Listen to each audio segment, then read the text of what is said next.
Hello everybody, here's my mama, and she's going to be making her country gravy for y'all today.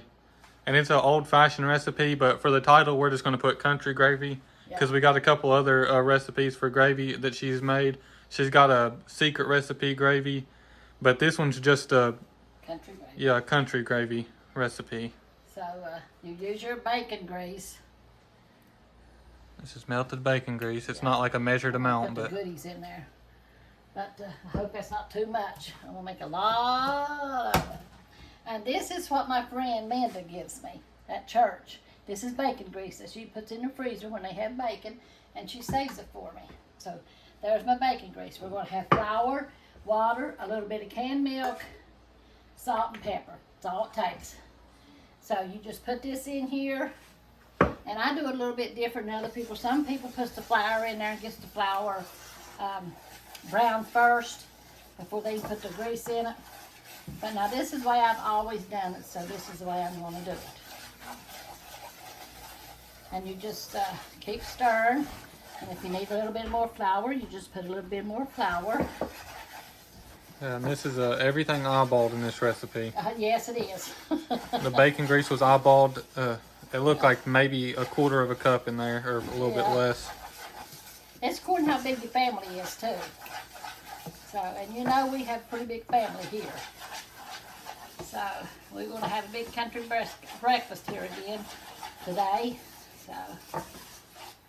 Yeah, last time we showed a country dinner, or my Mamaw's big country dinner recipe, or some. It wasn't a recipe, but we showed all the food that we was having for dinner, and it did really good. So now we're going to do the same thing, but with breakfast stuff. Yeah. But this is just one of the recipes that's going to be in that video. Yeah. So we'll have more with our breakfast, big country breakfast. So you put salt in it, and you just put what you think. And then if it needs more, you can add more. Some people likes more, some people likes less. And then I put pepper in mine. And what I mostly do, if I don't use my secret recipe, y'all have to go back and see what my secret recipe is in the gravy. My kids didn't know what my secret recipe is, and they found out one day. So you'll have to go back and see what it is. Yeah, if y'all want to see her secret recipe it's a different gravy recipe than this, but it's really similar. It's just got one extra ingredient that makes it her secret recipe. And if y'all want to see that, you can find it on the playlist. It says My Mamaw's Secret Recipes. Yeah. So y'all go and check it out, and let us know in the comments whenever you found out what the secret recipe was. And tell me whether you use it or not. Yeah. Okay, now you just keep stirring this till it gets a little bit, well, you don't stir it all the time, till it starts getting brown. And then it gets as brown as you like it, then you start adding your water and your milk. And I just put a little bit of milk in it. This is enough flour in it. So, and if you have to be careful though, or you'll burn it. No. So you got to be very careful. My mom makes it look so easy, but this is actually not really an easy thing to make. That a lot of people struggles with making gravy. I did when I was first married. I couldn't do it at all. Yeah, I don't think I'd be able to do it even after watching. It took me a long time. When Mom got sick, she had cancer, and I had to go down and stay with her, take care of her, and I'd fix breakfast every morning. Well, she would tell me how to do it. She sat there and she told me, and I finally learned how to make the gravy after while Mom was sick, you know. Before it'd be too thick, too thin, something, and I just could not make it. And then when I went down and took care of her and stayed with her, I finally learned how to make gravy. Y'all let us know in the comments if y'all struggle with making gravy, or if y'all can follow this video, or if it helps you, this video, or if you already got your own recipe that you make. Yeah. See how brown it's getting here? So you just let it get as brown as you want. See right there where it's getting brown? Some people like white gravy. Some people like dark brown gravy. I like mine about medium brown. That's what I like. I don't like it a whole lot brown. So, and this is probably about what I'm going to do right here. And you got to keep stirring it. once it starts getting brown like this, or it will burn. So, I just don't want to fit the skillet don't want to fit my cap right. Yeah, it's getting all done over here and not really Yeah. cooking over here. That's why she has to stir it so much. So, The cap's not big enough for the skillet. just a little bit more and it should be done. Yeah, if you like it more brown, like a dark brown gravy, just leave it on there a little bit more until it darkens up more. Yeah. And if you like a light brown gravy, then it would be ready now. Just according how dark you like it. Yeah. And that's about it for me. And after you put the water and stuff in, it gets a little bit lighter anyway. So here goes my water.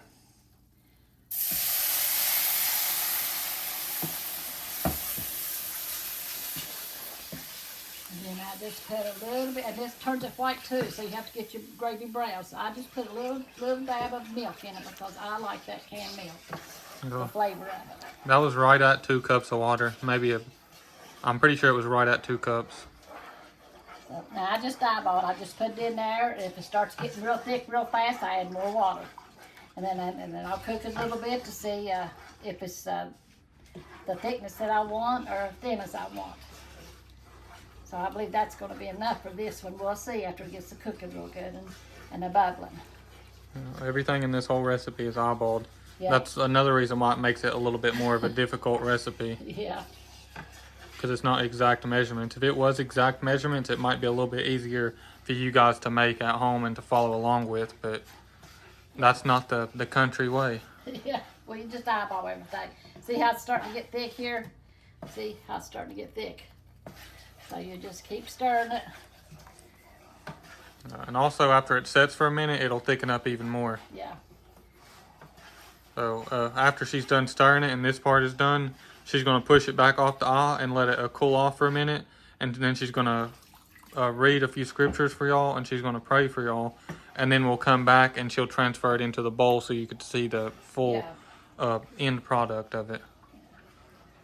So let me get this stirred up. I think that's about going to be it. She just added a little bit more water. It was a little bit too thick, so she added more water. I don't like my gravy real thick, and I don't like it real thin. So, about like this, a little bit thicker is what I like. And to pour over my gravy or my potatoes, or pour my gravy. Pour my gravy over my potatoes, or or my biscuits. Sometimes I have biscuits. Or toast, or even on the eggs. Yeah. It's good on everything.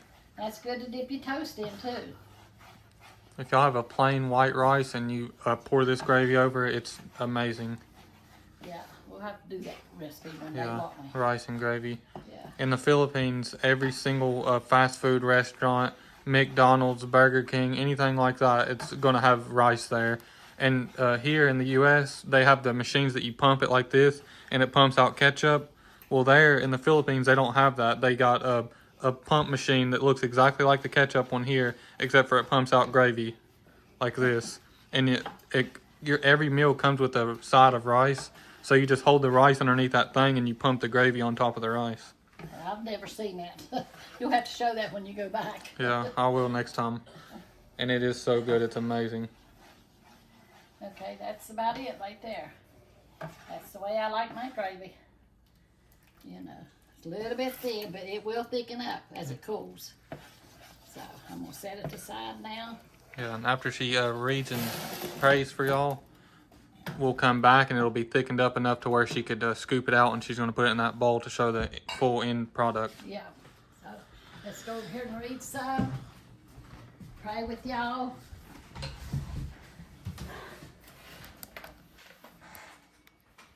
Oh, and today I'm going to be in James. James, the 3rd chapter, talking about the true wisdom comes from God. It says, "Who is a wise man and endureth with knowledge among you? Let him show out of a good conversation his works with meekness of wisdom. But if you have wisdom, but out of a good conversation his works with meekness of wisdom. But if you have bitter envy and strife in your hearts, glory not, and lie not against the truth. This wisdom descendeth not from above, but is earthly, sensual, devilish. For where envying and strife is, there is confusion and every evil work. But the wisdom that is from above is first pure, then peaceable, gentle, and easy to be entreated, full of mercy and good fruits, without partiality, and without hypocrisy. I think that's how you say that word, hypocrisy. And the fruit of righteousness is shown in peace of them that make peace. Yeah, we're supposed to be peacemakers. Us as Christians, we're supposed to be peacemakers. And in the commentary, it says, have you ever known anyone who claimed to be wise, but who acted foolishly? True wisdom can be measured by the depth of a person's character.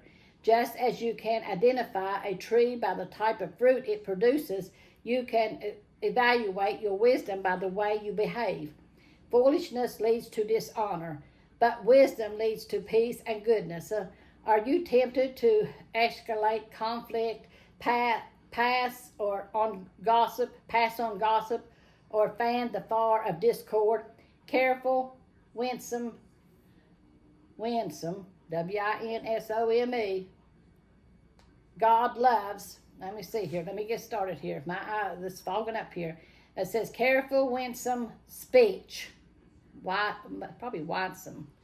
W-I-N-S-O-M-E, speech, and wise, loving words are the seeds of peace. God loves peacemakers, and He does. That's what we're supposed to be. We're supposed to be peacemakers and do what God wants us to do, you know. So that was in James, the 3rd chapter. And I started with the 13th verse. But, yeah, God wants you to be peacemakers. We're always supposed to be peacemakers and have wisdom, you know, and knowledge. So we have to pray to God to get that knowledge and that wisdom, you know. So we always want to do what's right. We want to be peacemakers. We don't want to be out there brawling around and fussing around or anything like that. We want to be peacemakers, you know, where people can see that God lives within us. But God is good, and He does take care of us. And whatever you ask, He will give it to you if it's good for you. Now, if you're asking something amiss, God's not going to answer it, you know. So if it's good for you because God loves His children, He's not going to give you nothing that's going to hurt you or do something to you, or you do something wrong that you shouldn't be doing. He's going to give you something good for you because He's your Heavenly Father, and He looks out after His children. I'm going to pray for you now. Dear Lord Jesus, we just come to you, Lord, loving you and praising you, Lord. Lord, we just thank you for loving us so much that you went to the cross and died for us, Lord. You stretched out your arms of love, Lord, and just showed us how much you loved us and cared for us, Lord, so we would be able to go to heaven with you, Lord. So, Lord, I just ask you to touch all of us, Lord, even me, Lord Jesus, and our family, Lord Jesus, all the lost out there, and the YouTube family, Lord, that will just cling to you, Lord, and wait upon you, Lord Jesus, in your mighty name, that you will help us to grow in you, to be true and faithful to you, so one day we'll be able to go to heaven where there's peace and joy at, Lord. Lord, we just ask you, Lord, to comfort our YouTube family, Lord Jesus. The ones that's out there, Lord, that's hurting, Lord, that's in pain, Lord, that's in the hospital going through surgeries, Lord, or ones that just don't know whether they're really serving you or not, Lord. Give them encouragement, Lord, that they'll know that send them some kind of sign, Lord, or somebody by their way to encourage them, Lord, to keep them in your word, Lord, to keep them in church, Lord, or whatever, Lord. Lord, in your mighty name we pray, Lord. And Lord, you see if they're having financial problems, if they're having problems with their children, Lord. Lord, we just ask you to move upon them, Lord Jesus. Lord, and keep the families together, Lord, in your mighty name, Lord. And bind the enemy that tries to come in to destroy families, Lord. In your name I pray, Lord Jesus, Lord. Lord, have your way, Lord Jesus, in your mighty name, Lord. Help us to hold fast to you, Lord, knowing that you will move for us, Lord Jesus, and you'll do what's best for us, Lord. Ask you to touch our nation, Lord, and our leaders, Lord. Lord, always asking for good men of God, Lord, that will lead our nation, Lord, because it says in your word that men are supposed to be men of God that leads the world, Lord Jesus, that leads the churches, that leads the world, that whatever the leaders are, Lord, they should be Christ-like, Lord Jesus. And Lord, we just ask you to move upon our nation, Lord. Give us good leaders, Lord Jesus. Help it to open the people's eyes up that they will see that they need good, godly leaders, Lord. Lord, and touch Israel, Lord Jesus, and Jerusalem, Lord, that they'll find peace, Lord. And in your mighty name we pray, Lord, and we give you all the love and honor, Lord. We just thank you for loving us so much, Lord. Lord, I love you and I thank you, Lord, for always being there for us. In Jesus' name I pray. Amen. Amen. God is good and he will take care of us because that's his goal, is to take care of his children, and one day after a while we're all going to be with him in heaven, and the way it looks, it's not going to be too far off, but God will take care of us. Y'all have a good day. Go and fix you some gravy and potatoes or whatever you want with your gravy and enjoy. Amen. No, we're going to go over here and show y'all now the end product of what it looks like after it's set up for a minute. Yeah. After it's cooled off, it's thickened up a little bit more, I'm sure. Yeah. See there how it's got thick. Now that's the way I like my gravy. And you just stir it around in there because it gets a little skim on it, so you got to stir it. And we're going to pour it in. And this is one of my my grandma's bowls. I had 4 of them. I got 2 of them now. I broke them. No, it's a shame, but I did. I put it up for a long time, wouldn't use it, and I thought, well, I'm going to use it. And, it ended up being a change jar for a while, and yeah. and it's normally always the gravy bowl. Every time we make gravy, it seems like it always ends up in this bowl. Yeah. So this is the gravy bowl now. Yeah, Mom used this for everything. We actually have a gravy boat thing that's made to pour gravy, and I didn't think about it, but that would have been the perfect thing to put it in. Yeah, if it was big enough. We don't Yeah. have a big one, we just got a little one. So there's our gravy. We'll put this in it. Little scoop. Little dipper. Little dipper. And there it There's is. our gravy. It's going to go on the table. Yeah, some country gravy. Country gravy, y'all. Good country gravy. And if you want to add more sauce or salt and pepper, you can. So we'll see you in the next one. So that's all for this one. I hope y'all enjoyed the video. If y'all are still watching, make sure to like and subscribe. Hit that notification bell so you'll be notified when we have a new video that comes out. And we love y'all and God bless y'all, and we'll see y'all on the next one. Amen.